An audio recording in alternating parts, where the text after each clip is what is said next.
নামাজ কেন পড়েন?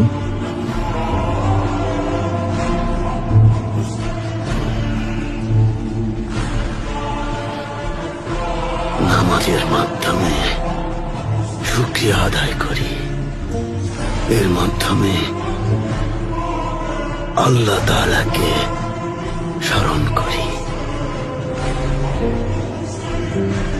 আল্লাহর কাছে ক্ষমা চাই। আমরা ট্যাঙ্গারির কাছে প্রার্থনা করি,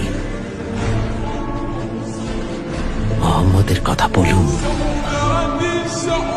সাল্লাল্লাহু আলাইহি ওয়াসাল্লাম।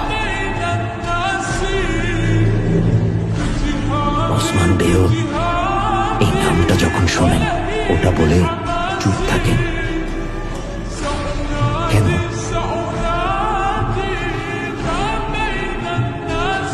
কারণ যার কথায় উনি দুজাহানের একমাত্র সুলতান। উনি ছিলেন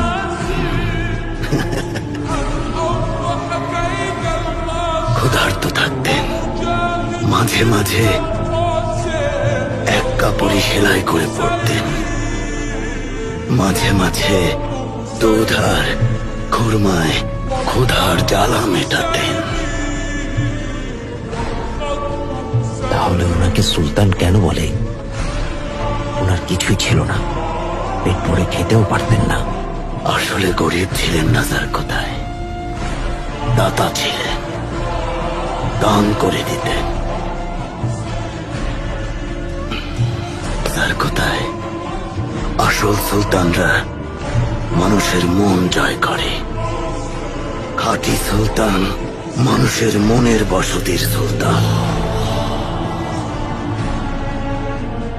জানাজার কথায় আসল অভিযান হলো মানুষের মন জয় করে নেয়া। নবীজি এমন সুলতান ছিলেন, ক্ষমাশীল ছিলেন। উনি দুনিয়ার সবার কথা চিন্তা করতেন। আর যার কথায় উনি বাচ্চাদের খুব পছন্দ করতেন।